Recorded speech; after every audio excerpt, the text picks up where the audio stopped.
Di belantara Papua, matahari tropis Papua memanggang tanpa ampun. Namun di bawah kanopi hutan yang rapatnya seperti atap raksasa, udara terasa dingin dan lembab. Disinilah tim Jaguar, sebuah unit patroli kecil beranggotakan 5 prajurit pilihan, bergerak dalam senyap. Dipimpin oleh Sirsan Tirtayasa, seorang veteran yang raut wajahnya setenang batu kali. Mereka sedang dalam misi patroli rutin di perbatasan. Semuanya berjalan sesuai prosedur selama 3 hari pertama. Peta topografi dan GPS menjadi panduan mereka menembus vegetasi yang serak dan liar. Namun pada hari keempat, keanehan mulai terasa, dimulai dari hal-hal kecil. Kompas magnetik Sirsan Tirtayasa tiba-tiba berputar tak menentu. Kopral Bima, sang navigator, melaporkan sinyal GPS mereka hilang total. Tenang, mungkin karena tutupan kanopi terlalu tebal, ujar Sirsan Tirtayasa mencoba menjaga moral tim. Kita gunakan matahari dan insting, tetap ikuti jalur setapak ini. Masalahnya, jalur setapak yang tadinya jelas perlahan seolah ditelan oleh hutan. Semakin mereka berjalan, semakin rapat pepohonan di sekeliling mereka. Suara-suara hutan yang biasanya ramai kicau burung, seruan monyet, derik serangga perlahan lenyap. Yang tersisa hanyalah sunyi yang memekakkan telinga, hanya dipecah oleh derap sepatu laras mereka di atas tanah basah. Sersan, bisik Pratu Eka, prajurit termuda dengan mata paling tajam. Saya merasa kita diawasi. Semua berhenti. Mereka membentuk formasi lingkaran, senjata siaga, mata awas memindai sekeliling. Tak ada apa-apa, hanya pepohonan raksasa yang batangnya berlumut, menjulang seperti pilar-pilar kuil kuno dan sulur-sulur gantung yang mirip ular tak bergerak. Namun, perasaan itu nyata, perasaan menjadi mangsa. Malam tiba dengan kecepatan yang tak wajar, seolah seseorang mematikan saklar matahari. Kegelapan pekat menyelimuti mereka. Mereka mendirikan bivak darurat, menyalakan api kecil yang cahayanya tampak enggan menyebar, seolah ditelan oleh kegelapan di sekitarnya. Disinilah teror sesungguhnya dimulai. Dari kedalaman hutan, terdengar suara tangisan perempuan, lirih, pilu dan seolah berpindah-pindah tempat. Lalu, suara itu digantikan oleh tawa cekikikan anak-anak kecil yang berlarian mengelilingi perkemahan mereka, tepat di luar jangkauan cahaya api.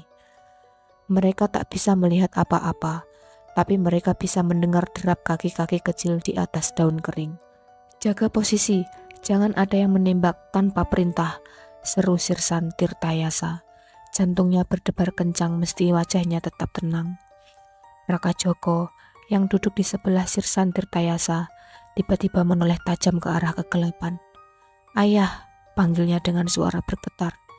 Joko, apa yang kau lihat? Tanya Sirsan. Itu ayah saya, Sirsan.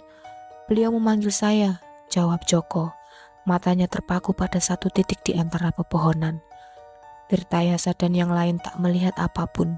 Mereka tahu ayah Joko sudah meninggal 5 tahun lalu. Teror ini tak lagi bersifat fisik. Ia menyerang pikiran, membongkar kenangan dan ketakutan terdalam mereka.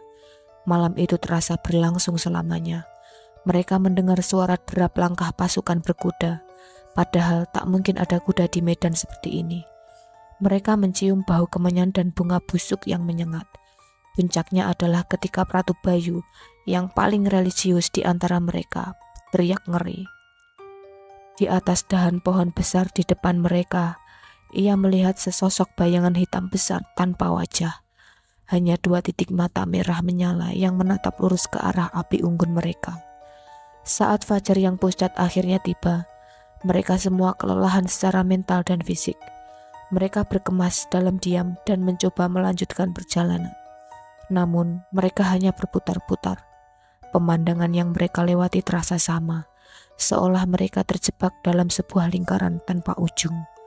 Mereka sadar, mereka tidak lagi tersesat di hutan Papua. Mereka telah melintasi sebuah batas tak kasat mata. Mereka tersesat di dunia lain. Hari-hari berikutnya adalah neraka.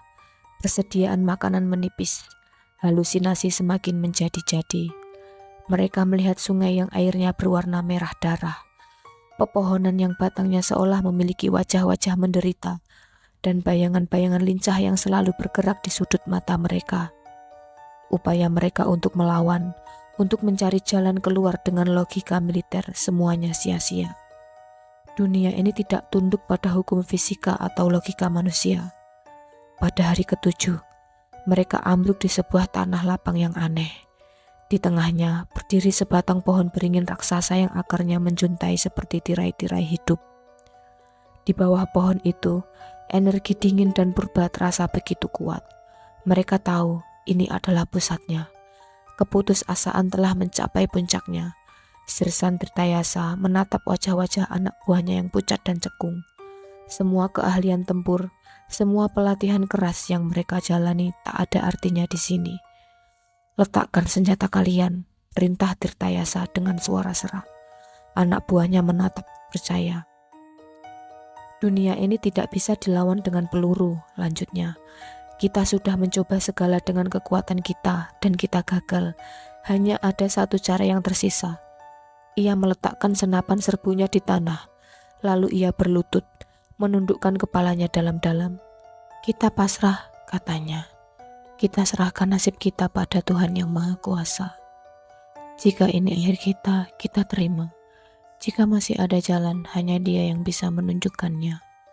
Satu persatu prajurit yang lain mengikuti. Kopral Bima, Raka Joko, Pratu Eka, dan Pratu Bayu. Mereka meletakkan senjata mereka, simbol kekuatan duniawi mereka. Di bawah pohon beringin angker itu, kelima prajurit tangguh itu bersimpuh, menanggalkan kesombongan dan kehebatan mereka. Pratu Bayu mulai melantunkan ayat-ayat suci dengan suara bergetar. Yang lain mengikuti dengan doa menurut keyakinan mereka masing-masing. Mereka tidak lagi meminta jalan keluar. Mereka tidak lagi memohon keselamatan. Mereka hanya berdoa, memasrahkan jiwa dan raga mereka sepenuhnya. Mereka menerima takdir mereka apapun itu. Saat itulah keajaiban terjadi. Angin dingin yang tadinya menusuk tulang perlahan menjadi hangat. Suara-suara gaib yang menyiksa mereka perlahan memudar. Kegelapan pekat yang menggantung di bawah kanopi hutan seolah menipis, membiarkan seberkas cahaya matahari sore menembus masuk, menyinari wajah mereka. Ketika mereka mengangkat kepala, suasana terasa berbeda. Udara tidak lagi menyesakkan. Pohon beringin di depan mereka tampak seperti pohon biasa, tak lagi mengintimidasi. Dan di antara akar-akar gantungnya, mereka melihat sesuatu yang tidak ada di sana sebelumnya. Sebuah jalur setapak kecil, diterangi oleh cahaya keemasan. Tanpa berkata-kata, Sirsan Tirtayasa berdiri, mengambil senapannya dan memberi isyarat untuk mengikuti jalur itu. Mereka berjalan dalam diam, tidak lagi merasakan tatapan-tatapan gaib di punggung mereka. Hutan itu seolah telah melepaskan cengkramannya. Setelah berjalan sekitar 1 jam, mereka mendengar suara yang paling mereka rindukan, suara deru mesin gergaji dari kejauhan. Dengan sisa tenaga yang ada, mereka berlari menuju sumber suara dan akhirnya keluar dari hutan lebat tepat di pinggir sebuah kamp penebangan kayu. Para pekerja di sana menatap mereka dengan kaget. Menurut kalender para pekerja, tim Jaguar telah hilang selama 2 minggu. Padahal bagi mereka rasanya hanya sekitar 7 hari. Tim Jaguar selamat. Mereka kembali ke dunia manusia. Namun mereka tidak akan pernah sama lagi. Mereka telah melihat sisi lain dari realitas. Sebuah dunia di mana kekuatan terbesar bukanlah senapan atau strategi, melainkan kerendahan hati untuk berserah diri. Di kedalaman hati mereka, mereka tahu bahwa mereka selamat bukan karena mereka prajurit yang hebat, tetapi karena di titik terendah keputusasaan, mereka menemukan kekuatan dalam pasrah dan doa.